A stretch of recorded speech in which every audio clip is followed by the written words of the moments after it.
This week's DRM Not Included on F5 Live Refreshing Technology is proudly powered by Amazon Prime. We all know that you get free shipping on millions of products with Amazon Prime, but you get a whole lot more. Like free music with Amazon Prime Music, free TV, movies, and documentaries with Amazon Prime Video, free games, and a free Twitch subscription to support the content creator of your choice with Amazon Prime Gaming, plus a whole lot more. We've got links to all of these features and some of our favorites, plus a 30-day free trial, all by going to f5live.tv/prime. One set of content that is rumored to be headed to Amazon Prime Video in the upcoming months is the DC back catalog. DC obviously is under new ownership and new management, particularly DC Studios.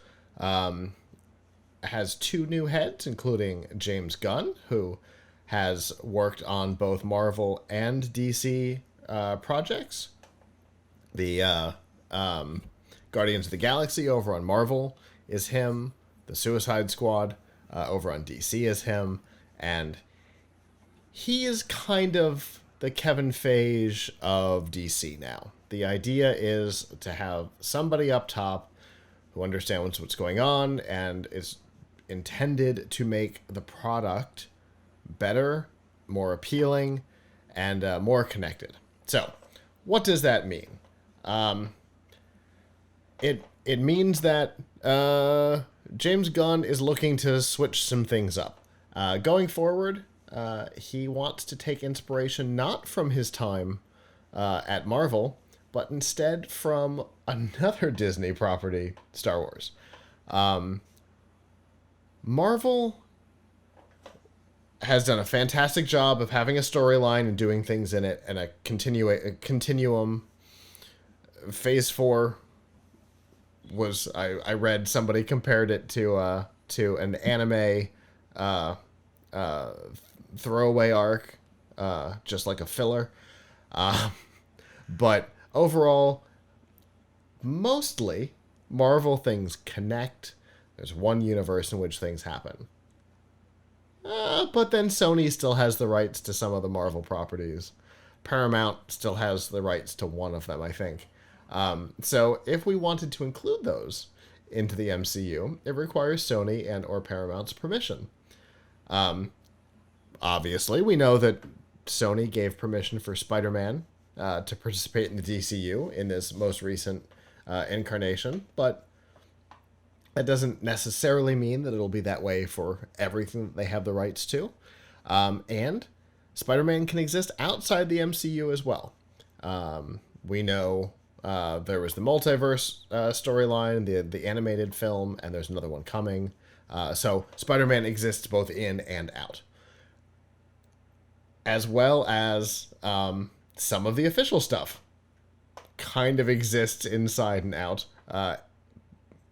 Agents of S.H.I.E.L.D., for example, on seemingly different days, Marvel has held different positions on whether it is MCU canon or not, which has made it fascinating. But that is what James Gunn wants to avoid going forward with the DCU. His intention is to follow the Star Wars policy of, if we produce it, it's canon. There are no side quests. There are no disconnected things. This is what it is. And that includes movies, TV shows, video games. All of them will exist in the same universe, and all of them will be canon. That's a big job, Avram, especially with the amount of seemingly disconnected things that already exist that they don't necessarily want to throw away. They want to somehow bring together. That's a pretty big task. Yeah, I mean, I guess we'll see. I don't think it's that much different than is going on in Marvel. I mean, there's a couple of things that are sort of Paramount, I believe, had distribution rights to some of the movies, and Okay. they have now, I think they've now sold those. So, it's really only Sony with Spider-Man and Spider-Man characters. But anyway, most things are. I mean, most things in Marvel are. I mean, there really isn't anything that's not canon. There's some question about Agents of Shield, and I guess there's some question about the Netflix shows. Although bringing Daredevil into the fold, Yeah. um, That's and that's official, by the Kingpin. way. Yeah, That I know it's official because he was. Wait, so does it mean that his previous show took place though, or yes. okay? Yeah, they've made, from what I understand, they've made that one official, and I guess the series is going to continue under a slightly rebranded name in the future. Yeah, I mean they're gonna have it, and then of course if you watch She-Hulk, you know he was in She-Hulk, Yeah, um, and I think he was in something else too. I think so. I But think you're right. anyway, he was in She-Hulk quite a bit, and with the Daredevil outfit on too. Um, and Kingpin was in was that the Mm-hmm. Hawkeye show from last year. Um, so they kind of, I mean, I guess we haven't seen whether like Jessica Jones and Iron Fists and Luke Cage will count, but Although certainly Daredevil counts. I think there's talk about trying to retcon Luke Cage into the MCU. I seem to remember reading that somewhere. Yeah, I mean, I liked the Luke Cage show. I thought it was pretty decent, but Yeah, but as of right now, they don't exist officially. They don't exist within the MCU. They exist within their own I mean, separate you separate could. Marvel thing. And then there was the show about the teenagers. Oh, you mean the what do you call that? Watched every episode of it too Me on too. Hulu. It was. I'm trying to remember the Runaways. You Yeah, took it the Runaways. I think that might be it. Yeah, Was I it, or don't think was, that should. I don't know. That was called a. Yeah, Yeah, I don't think that so should there's that, count. and that's the point, right? Where there's lines, there are lines. They're not necessarily firm, as we've seen with Daredevil. They're not necessarily firm lines. They're definitely lines close to the tide. But that's one of the things that Gunn wants to avoid. Is this I mean, official? Is this canon? If they do I something that's mean, not canon, I think if they decide to do something that's not canon, I think they'll make that clear. I think the thing that he's trying to do is to not have the TV shows and the movies be separate, which is mhm. one of the things that was a complaint for DC, Yeah. and it's something that Star Although the Wars TV has shows never were all done. better. What's that? Although the DC TV shows were a lot better than the movies. Agreed. I mean, 100% agreed. the quality of the DC TV shows, even from the CW ones to Titans or whatever, so much better. I mean, what they really should do is put Greg Berlanti in charge because he was the one who did all most of the TV shows, right? Yeah. So, um, The overseer of but the Arrowverse, which but I think was unfortunate. I understand it was the first one, but it was an unfortunate naming convention for it. yeah, but I mean, also wasn't Titans, even though not really in the same universe, also produced by him? I think so. I think so. Yeah. So, I mean, I guess we'll see what happens. Yeah. Uh, I mean, James Gunn has a really good track record. True. They have someone who actually has some creative ability handling this, so I think that was a good move on DC's part. Yeah. Um, good track record. Somebody who's worked on both sides too. The Yeah. only person, in fact, to have worked on both sides. Really didn't well, nobody wants to associate with him now, but didn't Joss Whedon work on both sides? I think. Well, there's certainly that. Yeah, maybe. Yeah, I think Whedon was involved early on in the MCU. No, well, Joss Whedon did the Avengers 1 and 2, right? He directed Avengers 1 and Yeah, 2. yeah, And then yeah. he That also which was like picked up from Snyder phase one on earlier days yes. in yeah, yeah. That's Yeah. true. But I don't think he was actively involved. Oh, you know what? You know what the stat was? He's the only one that has worked on both concurrently. That's what it was. Yes. Yes. Okay. Because Suicide Uh Squad and Guardians of the Galaxy were happening at the same time. He was producing both. In fact, I think he was well, producing two Guardians of the Galaxies and Suicide Squad at the same time. Because I think he was doing the holiday special and Volume 3 while doing Suicide Squad. Because he went over and wow. did Suicide Squad with DC because he was fired from Marvel after Volume 2. Right. And then Yes. all the actors said, all right, well, then we're not interested either. Oh, I guess we got to get him back. Nah, I'm busy working for DC right now. Uh-oh. Well, I'm just waiting for him to make Tromeo and Juliet Part 2. Um you know where James Gunn got his start, right?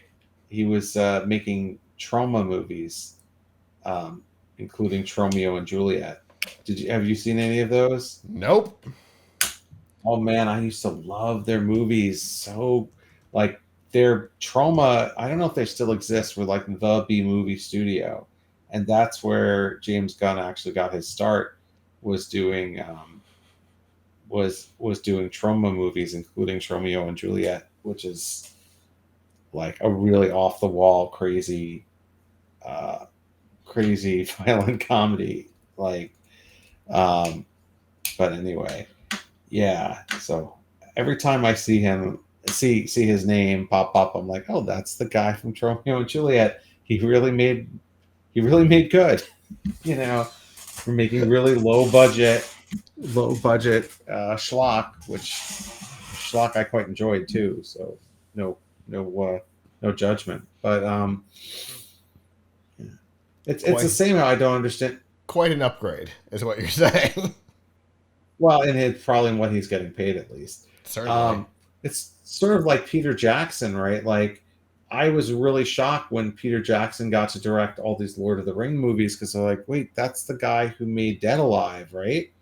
Um, Again, you have to have seen it, but very low budget zombie movie. Um, so if you saw Dead Alive, or you saw Meet the Feebles, like some of his early movies, you would not, or Bad Taste, you would not think that this is the person who was going to make like a billion-dollar franchise.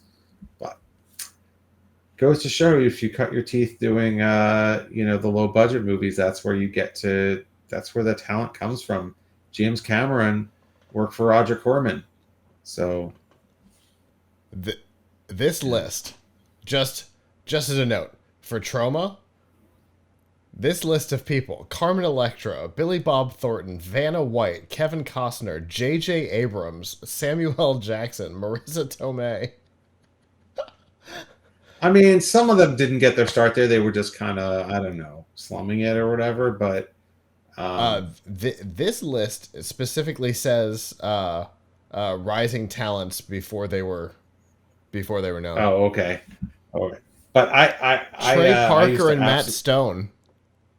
Oh yes, they did a movie with Trauma.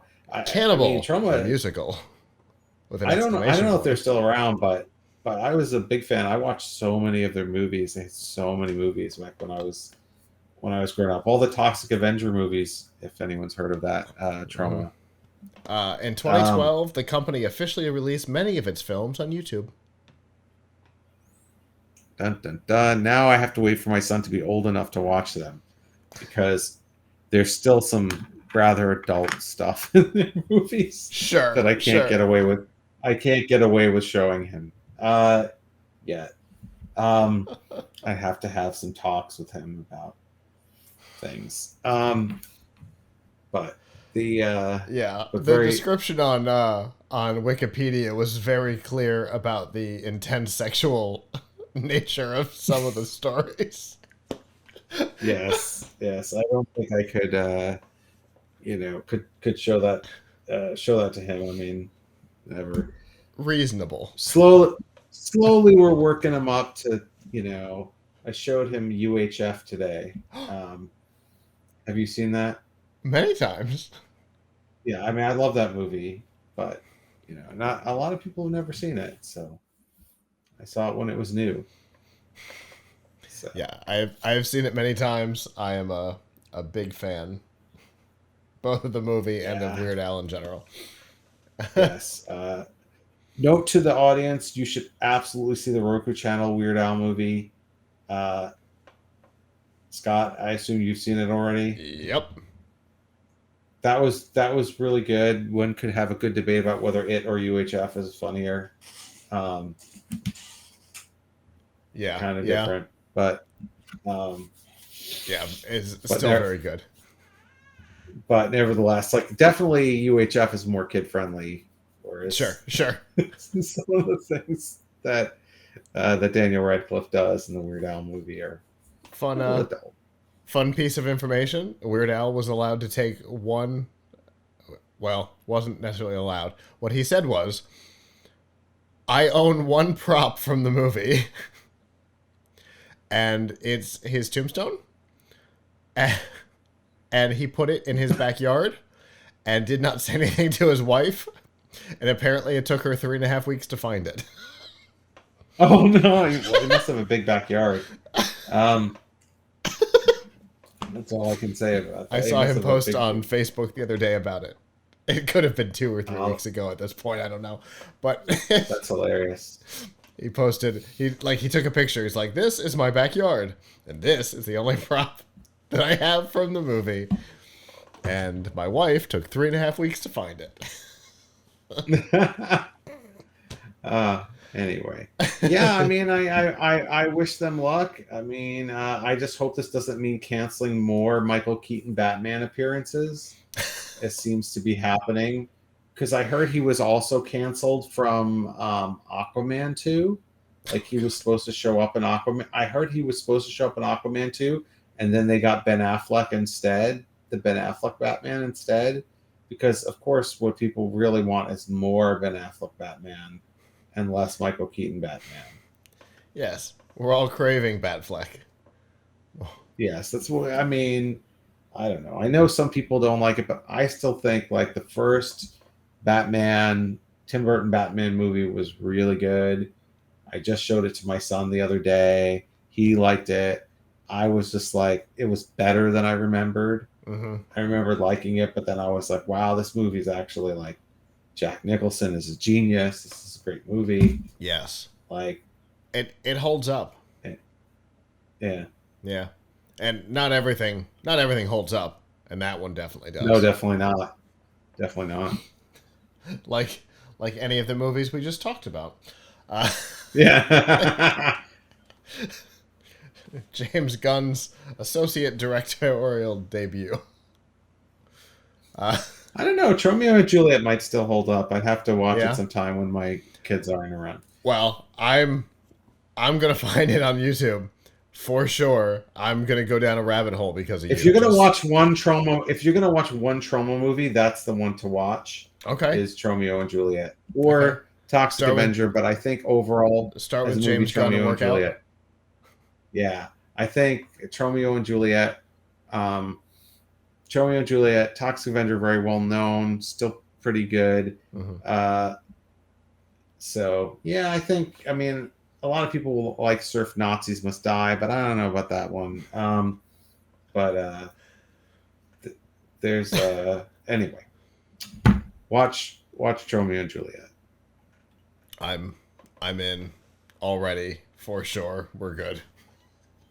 Hello, YouTube. Thanks for watching, and I hope you enjoyed this episode of F5 Live Refreshing Technology. If you did, please subscribe to the channel down below, and of course hit the notification bell because we know that subscriptions don't mean much on YouTube anymore. If you've got topics that you'd like us to talk about in the future, please comment them down below. And if you'd like to not follow us on YouTube, there's lots of ways that you can follow along with our content by going to PLUGHITZlive.com/subscribe. There you'll see all of our shows and all of the ways that you can watch, listen, and follow along.